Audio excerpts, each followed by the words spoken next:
Bien, saludamos a esta hora de la mañana al ingeniero Luis Almeida, David Almeida, secretario de organización de AMTEP. Con él vamos a conversar sobre la venta del campo Sacha. Ingeniero Almeida, bienvenido, gracias por acompañarnos aquí en Ecuador en Directo. Buenos días y muchas gracias por la invitación. Ingeniero, bueno, se está anunciando la venta del campo Sacha. ¿Cuál es la realidad de este campo petrolero que está en manos de Petroecuador y que posiblemente va a pasar a manos privadas? A ver, la realidad es que este campo está en la mira de intereses particulares, sobre todo extranjeros, en coordinación con intereses nacionales desde hace varios años, de toda la vida.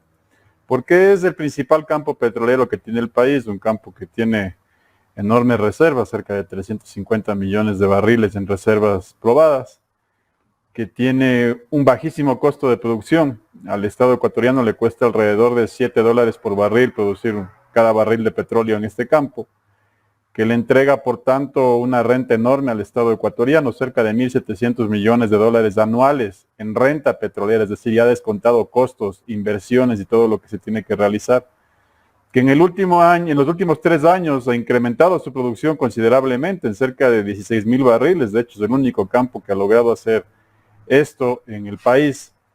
Y por eso es que le tienen puesto el ojo, ¿no? Porque cuando hablan de inversión privada, lo que en realidad hablan es de regalar lo mejor que tenemos y no de hacer inversión de riesgo.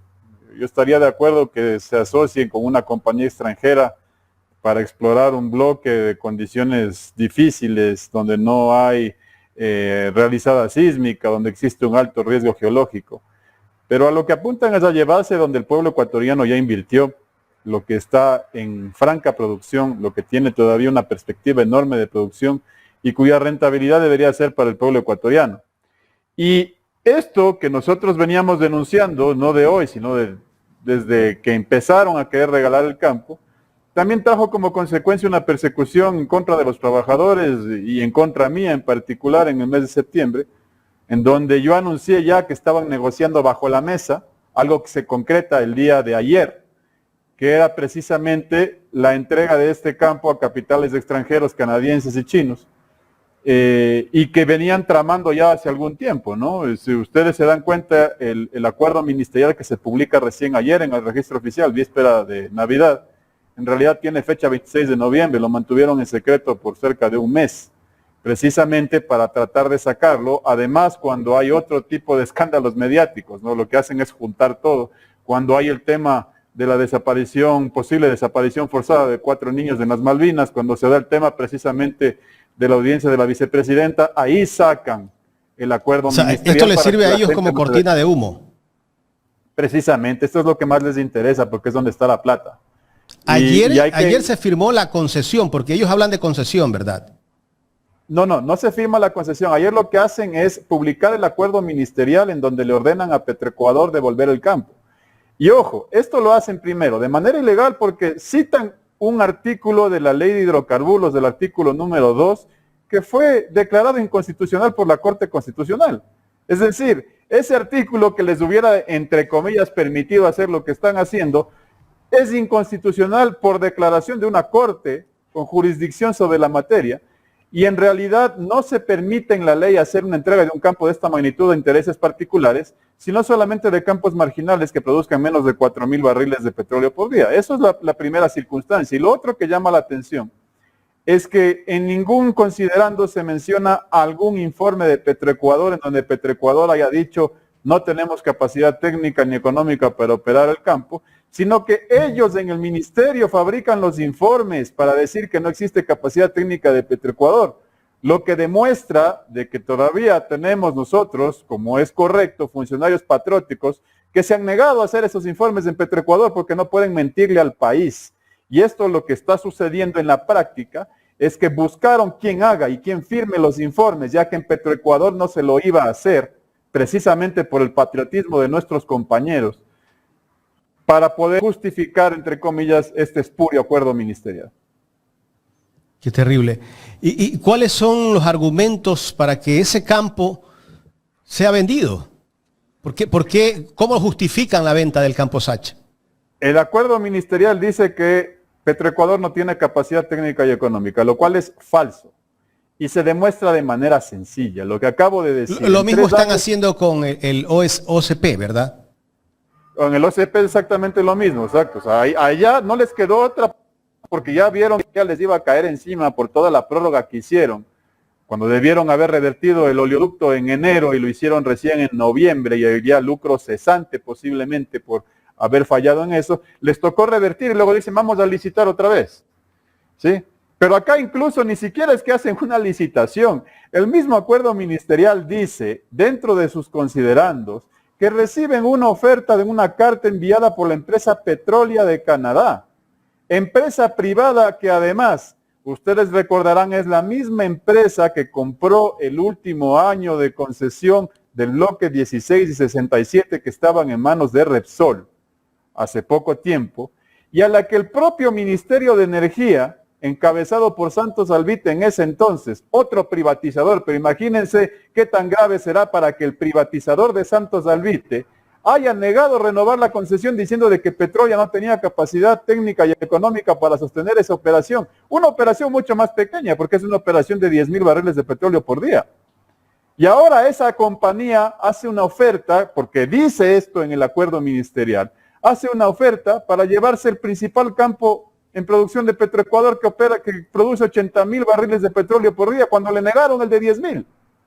Entonces, estas cosas son las que no se entienden, no presentan las justificaciones, porque cuando me iniciaron la persecución yo les reté y les dije, si yo estoy diciendo mentiras, demuéstrenme técnica, económicamente, matemáticamente, que existe alguna forma de que el Estado obtenga un beneficio en esto.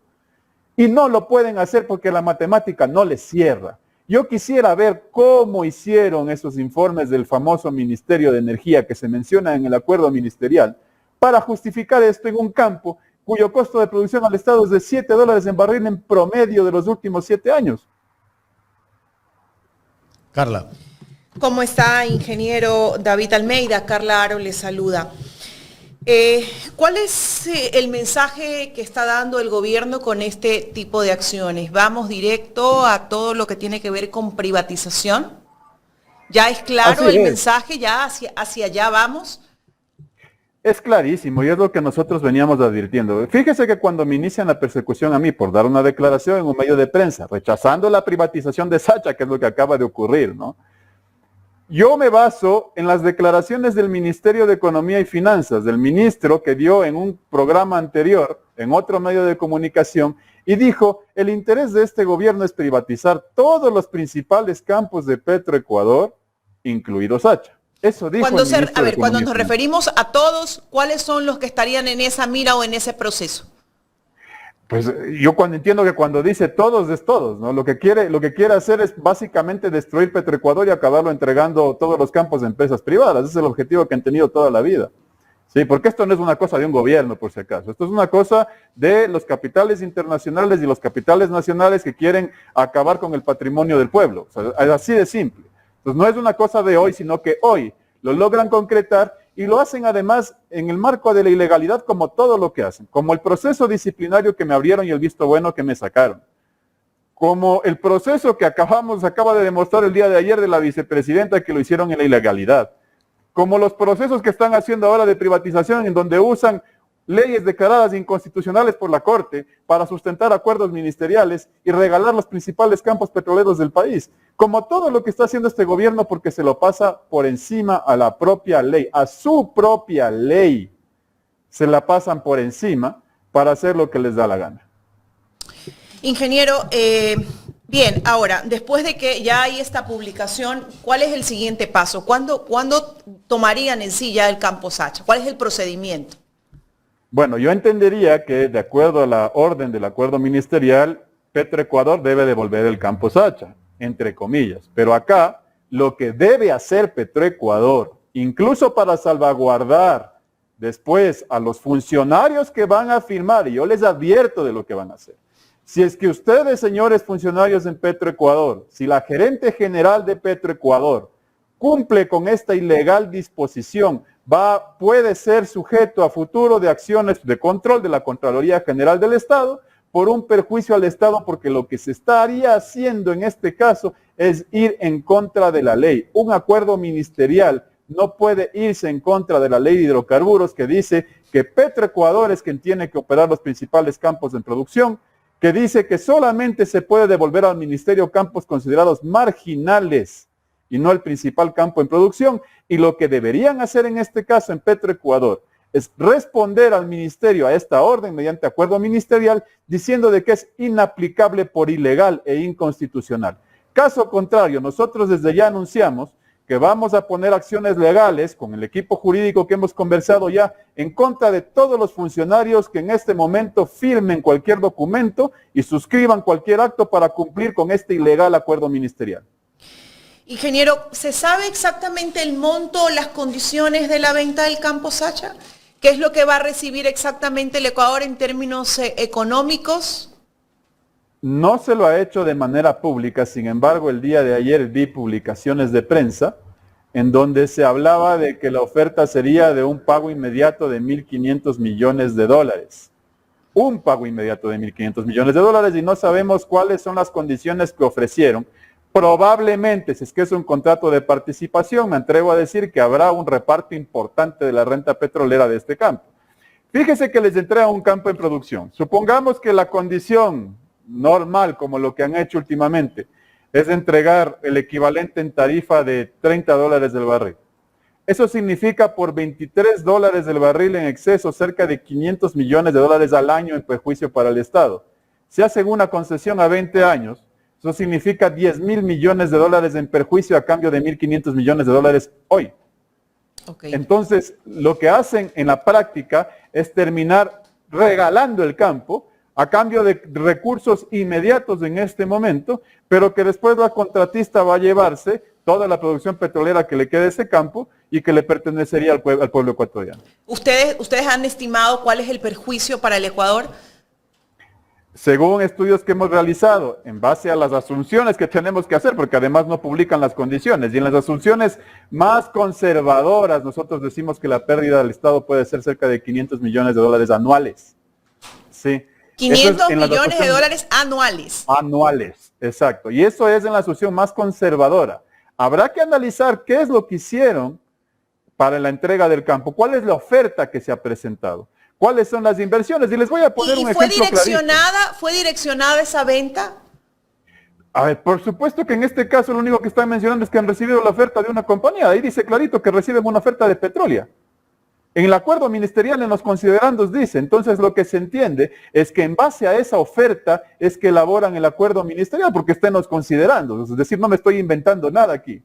Y básicamente lo que se entendería entonces es que van a dar paso a esa oferta que les han presentado directamente desde Petróleo y que se hace mención en el acuerdo ministerial. Nosotros llevamos meses pidiéndole al gobierno que se pronuncie de manera oficial y transparente ante la ciudadanía respecto de sus intenciones en este campo y no les ha dado la gana de hacerlo. Hoy lo que hacen es publicar un acuerdo ministerial que aprobaron hace un mes y que no pudieron anunciarle a la ciudadanía lo que estaban haciendo y en donde mencionan claramente que han recibido una oferta particular de alguien. Es decir, ni siquiera hay licitación. Hablan de que reciben la oferta de alguien y luego elaboran ese acuerdo ministerial justificados en eso. Entonces, hay que aclarar qué es lo que está pasando y cuáles son las intenciones de entregar este campo, cuáles son las condiciones en las que estarían entregando el campo. Y esto lo digo porque ya hay ejemplos anteriores. Cuando se entregó a AUCA, por ejemplo, en el 2015 un consorcio, resulta que acaban de hacer las inversiones pactadas y todavía le queda 7 años de contrato para que la compañía siga chupando el petróleo, pero no se puede incrementar la producción porque ya no hay inversiones. Pero eso en el caso de una concesión. Aquí estamos hablando ya de una venta. Bueno, lo que se está entregando es una concesión, ¿no? Es una concesión, entonces, no es venta. Porque lo que haría el ministerio finalmente al revolverse el campo es entregar un campo en concesión, porque la Constitución no permite vender. En la práctica, ¿qué significa? Dame 1.500 millones de dólares, por ejemplo, según la publicación que ha salido, y yo te entrego una renta de 15 o 20 años de tanta cantidad de dinero, renta que se la podría haber llevado el pueblo ecuatoriano. ¿Cuál es el tiempo que se manifiesta que se entrega al campo Sacha. No se ha publicado eso. Generalmente cuando se hace este tipo de contratos, son contratos a 15 o 20 años de concesión. Es lo que se suele hacer en la práctica. Como digo, no se ha transparentado lo que están haciendo en este momento, pero sería importante que saquen a la luz lo que están haciendo y además quién firmó, dónde están los informes técnicos, que muestren los informes técnicos y económicos que se mencionan en ese acuerdo ministerial, que los elaboraron en el propio ministerio, y que luego entre la Contraloría también a evaluar esos informes y a quienes los suscribieron, porque estamos seguros, como hemos dicho siempre, de que no existe forma en que puedan justificar de forma matemática la entrega de un campo tan grande como el que están entregando en este momento. ¿Cuándo tendrían ellos que tomar posesión del campo, ingeniero? Entiendo que tendrán que hacer primero la devolución de parte de Petroecuador, que como he dicho, espero que tengan los pantalones para negarse a hacerlo porque es ilegal. Que lo segundo que tienen que hacer es después suscribir contratos, no sé el tiempo que les vaya a tomar, pero se nota que están apurados, ¿no?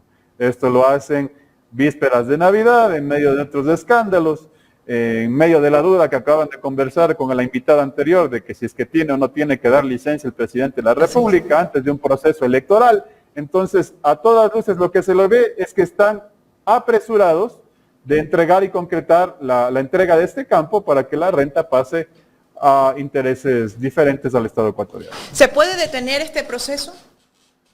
Sí se puede detener en la medida en que Petroecuador y su gente y su gerente general tenga los pantalones para negarse a cumplir un acuerdo ministerial ilegal, en donde ponga las acciones que corresponden para defender los intereses de Petroecuador y el pueblo ecuatoriano de materia legal, y que de esa manera sean los jueces, la Corte Constitucional misma, la que eventualmente podría llegar a una consulta de este estilo, porque se basa en la inconstitucionalidad declarada de una norma previamente por esta misma Corte, la que dilucide lo que va a ocurrir en este momento.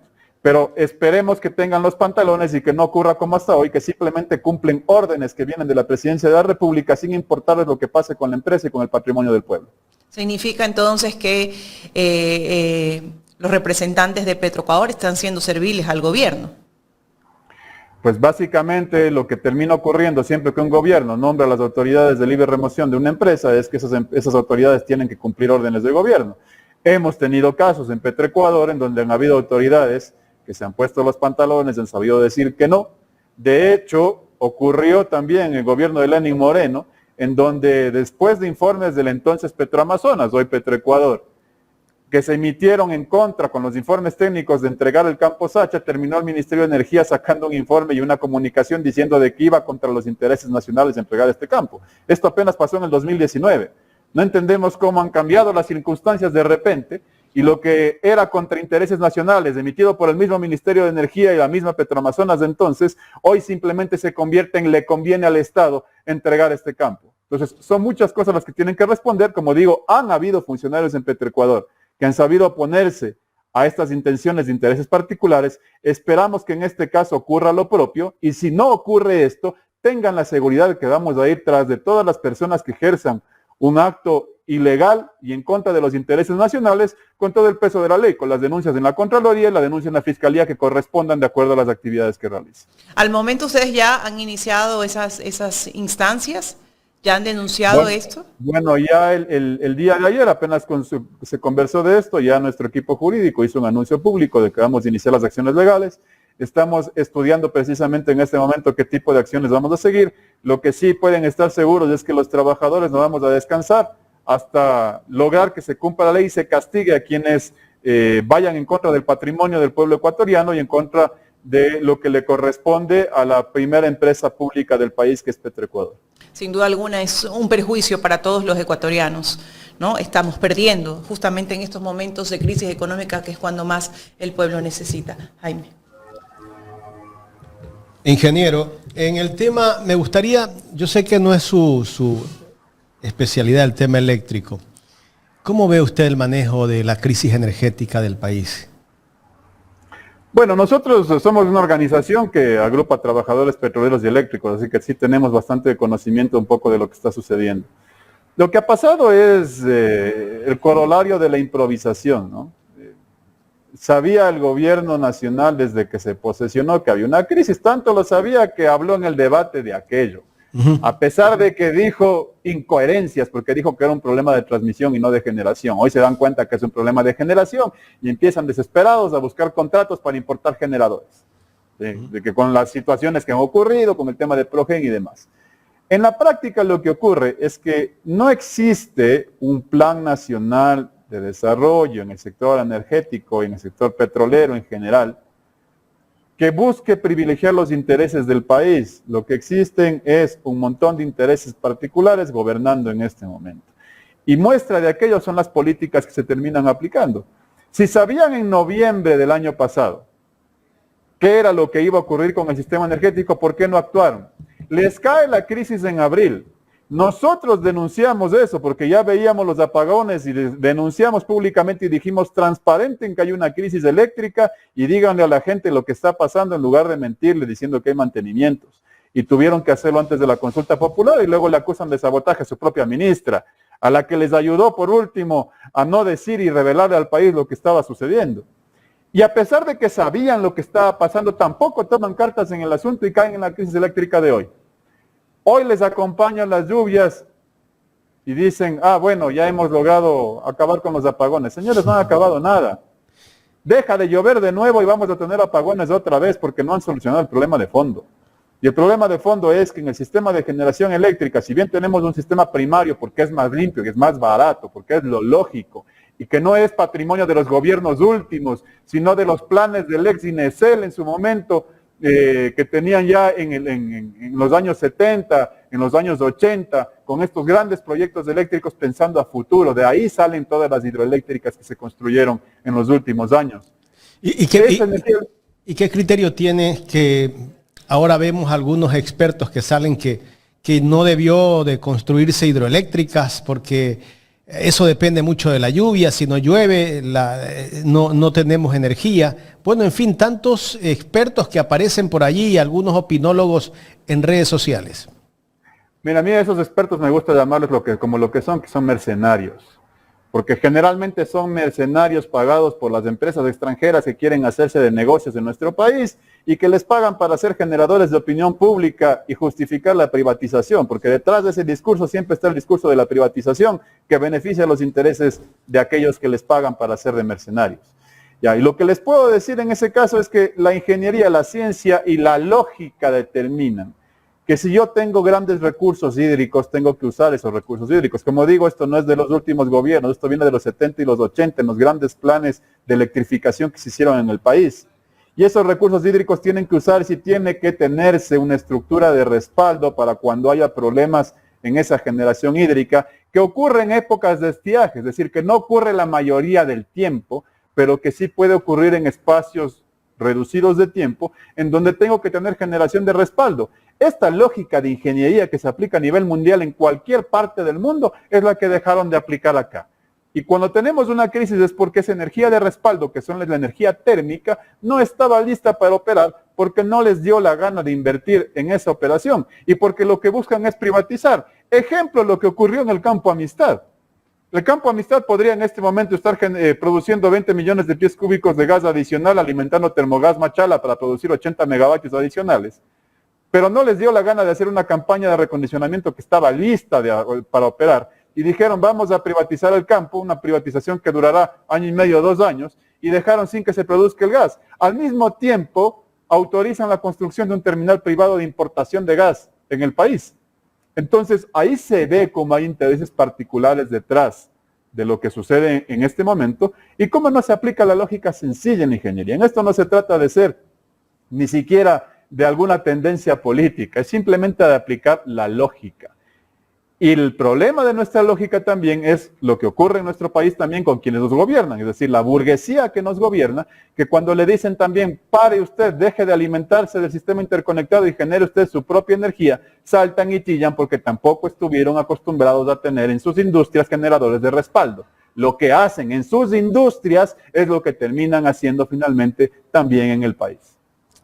Tengo una inquietud de Gerardo Torres, me dice que le traslade esta pregunta. Si los nuevos generadores, dice, se han evaluado los costos del nuevo megatanque, instalaciones de válvulas, tuberías, etcétera, ¿Quiénes están detrás de estos proveedores? Mire, eso precisamente es parte de la falta de información que hay, ¿no? Primero vino la famosa barcaza que zarpó antes de que se lance la licitación, se hizo la denuncia y nos dijeron, no, eso fue a propio riesgo de la compañía, ¿no? Y llegó la barcaza y la barcaza después no generaba lo que tenía que generar y luego se dieron cuenta, dijeron, de que han cometido errores en los contratos y que ahora van a cambiar los contratos para futuro, para las siguientes barcazas, para poder pagar solo sobre lo que se genera y no por el alquiler diario de la barcaza. Después salen con el tema de los generadores y dicen, bueno, aquí también ha habido un error porque nosotros hemos estado pagando demasiado anticipo antes de que siquiera se embarquen los generadores al llegar al país y a futuro vamos a arreglar los contratos. Es decir, hay que transparentar las cosas y cuánto está perdiendo el país. En números gruesos, un megavatio de generación hidroeléctrica puede costar cerca de $1 millón y un megavatio de generación térmica en condiciones normales puede costar $1,5 millones. Es decir, siempre el generador de térmica es más caro. Si es que nos saltamos esto incluso a la generación solar, eólica y otras fuentes limpias son aún más caras todavía que la generación térmica. ¿Sí? Entonces habría que evaluar en qué costos se está haciendo esto. La Contraloría tiene que hacer un trabajo de análisis de lo que está ocurriendo en este momento para encontrar si es que existen responsabilidades en el manejo de la crisis y también en el pago de lo que está sucediendo. Sí vemos con preocupación lo que ha salido de boca del mismo Ministerio de Energía en estos últimos días respecto de los contratos con esta compañía Progen, en donde no se ha cumplido con la entrega de los generadores que han solicitado. Vemos con preocupación cómo se traen generadores portátiles de instalarse a tierra que son más caros que reparar las termoeléctricas que podemos tener en este momento, que requieren ciertos repuestos para poder funcionar. Es decir, en el manejo de la crisis puede haber, como en toda crisis, gente que se aprovecha y que tendría que analizarlo la Contraloría General del Estado y establecer las responsabilidades que corresponden. Correcto. Esto de los generadores que han comprado con esa empresa Progen, hay una cosa que de verdad hasta el momento no entendemos, ¿no? ¿Cómo es que una empresa que no tiene la experiencia y ni siquiera tiene la dirección domiciliaria, le entregaron $70 millones? Eso llama mucho la atención. ¿Y cómo es que saltaron tantas cosas? O sea, para un proceso de contratación pública hay que cumplir todo lo que te dicen los términos de referencia, si no me equivoco. ¿Cómo es que entregaron tanto dinero, David? Mire, de la misma forma en que nos sorprende ahora que a una compañía que hace 2 años no se le entregó la renovación de un campo de 10,000 barriles, hoy le quieran entregar la operación de uno de 80,000. ¿Sí? Entonces, son las mismas condiciones que también nos cuestionamos. Y esta respuesta la tiene que dar el gobierno. El problema es que el gobierno no da respuesta. Cuando se ve acorralado en el debate, cuando no puede responder estas cuestiones simples, lo que hacen es perseguir. Y eso es lo que han hecho con nosotros y conmigo en particular. Obviamente no nos han callado ni nos van a callar porque precisamente nosotros tenemos ese corazón de defender el interés patrio a pesar de las vicisitudes personales que nos puedan hacer pasar. Pero lo evidente y lo que se demuestra es que este gobierno tiene incapacidad de debatir ideas porque no tiene cómo sostener sus acciones, demostrando técnica y económicamente en la práctica lo que hace. Y por eso tiene que dedicarse a perseguir a quienes hacemos opinión pública con argumentos y con técnica, en lugar de presentar un debate de ideas y demostrar nuestro supuesto error. Finalmente, su situación, ¿cómo está al momento el caso suyo? ¿Usted está suspendido de su trabajo? ¿Cuál es la situación legal? Efectivamente, a mí me aplicaron ya el visto bueno, a mí ya me desvincularon de Petroecuador. En este momento nosotros hemos activado acciones judiciales, tanto en lo nacional como en lo internacional. Esperamos encontrarnos con jueces como lo que vimos ayer, ¿no? Alguien que se paró por lo menos a decir, a mí no me van a chantajear y voy a resolver en derecho, porque si resuelven en derecho yo debería regresar inmediatamente a la empresa por esta ilegalidad que se cometió. Sin embargo, si es que no encontramos eso, pues vamos a seguir con acciones internacionales. Tenemos confianza, lo que pasó ayer nos dio algo de confianza, ¿sí? En el sentido de que sí puede existir jueces que respondan en legalidad, que sí puede existir jueces que no se dejen presionar y que aún más denuncien las presiones. Ante aquellos jueces que no lo han hecho, nosotros hemos presentado también una denuncia en la Fiscalía General del Estado en contra del exgerente de Petroecuador, en contra de la ministra del Trabajo y en contra del inspector del trabajo que llevó a cabo mi procedimiento por un presunto delito de tráfico de influencias y de fraude procesal que tendrá que investigar la Fiscalía General del Estado, porque eso es lo que se ha cometido en este caso. Entonces, a la par, lo que nosotros no vamos a hacer es quedarnos quietos. Si pensaron que nos íbamos a quedar, se equivocaron. Nosotros vamos a defender con lo que tengamos que defendernos, vamos a llevar a la justicia a aquellos que cometen ilegalidades y tarde o temprano será justicia. Mientras tanto, nosotros seguiremos organizando a los trabajadores a nivel nacional porque creemos en ese proyecto, porque creemos que solamente la organización y unidad de los trabajadores del campo y la ciudad pueden sacar este país adelante. Y ese proceso no vamos a dejarlo de lado, lo vamos a continuar a pesar de las persecuciones y de lo que nos puedan hacer. David, a usted lo separan de Petroecuador por dar unas declaraciones a un medio de comunicación. Exactamente, exactamente. Fíjese que como no encontraron, ellos estaban acostumbrados a los dirigentes sindicales que ellos acostumbraban comprar siempre, ¿no? A aquellos que tenían rabo de paja, que no iban a trabajar, que tenían malas evaluaciones de desempeño.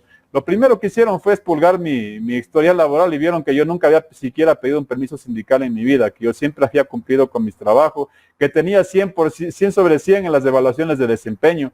Es decir, no encontraron nada en lo laboral. Ante eso, como no pudieron encontrar nada en lo laboral que justifique un proceso de visto bueno, tuvieron que ir directo a la acusación política. Y la acusación que me hicieron formalmente es haberle dado una declaración a un medio de comunicación rechazando una política pública que es la que se acaba de concretar con la privatización del Campo Sacha. Rechazando la privatización de Sacha. Y a pesar de que nosotros demostramos que había violaciones al debido proceso, porque además me violaron el derecho a la defensa, no me permitieron la defensa en muchas de las instancias del proceso, a pesar de que me hicieron comparecer desde la cama de un hospital después de haber sido sometido a una cirugía de vía telemática, una audiencia en el visto bueno, a pesar de que demostramos además que existían sentencias a nivel internacional que protegían a los dirigentes sindicales que hacen opinión pública, se mandaron esa declaración y la resolución del inspector del trabajo dice textualmente que me sancionan porque ningún trabajador puede dar declaraciones de sectores estratégicos de empresas del Estado. Eso es lo que dice la resolución, violando además la libertad de expresión de la dirigencia sindical y de los trabajadores en su conjunto. Por eso es que hemos iniciado acciones internacionales respecto del derecho a la libertad de expresión, respecto del derecho a la libertad sindical, además de las acciones nacionales que estamos siguiendo para revertir esta sanción. Ingeniero David Almeida, quiero agradecerle por su tiempo para conversar con nosotros en esta mañana aquí en Ecuador en Directo. No, con mucho gusto. Igualmente, felices fiestas. Son las fiestas que nos toca vivir con lo que nos hacen siempre antes de Navidad y antes de Año Nuevo, pero tengan la seguridad de que los trabajadores seguimos en la lucha y no vamos a dejar que estos golpes nos hagan retroceder. Felices fiestas a todos y un abrazo a la Gracias, ingeniero, y lo felicitamos y lo acompañamos, pues, ¿no? En esa lucha que tiene por decir la verdad de lo que pasa dentro de los sectores estratégicos, ¿no?, del país, cómo están tratando de venderlos y de llevarse el dinero de los ecuatorianos, Carla, porque eso le pertenecen a todos los ecuatorianos. De la persecución de este gobierno, el ingeniero David Almeida. Así es. Así es como actúa el gobierno. El que le dice las verdades lo persigue. Y decirle a los ecuatorianos que nosotros no nos estamos inventando nada, esos que nos acusan de pauteros también a nosotros. Ahí está, la gente lo dice. Nosotros no estamos imponiendo absolutamente nada. Aquí la gente expresa su dolor, expresa su sentimiento, expresa la persecución. Es lo que se está viviendo actualmente en este país. Ecuador, tienes que despertar. Despiértate, por amor a Dios, despiértate. Arráncate ese odio que tienes en el corazón y despiértate, por favor. Se están llevando el país en peso. En peso.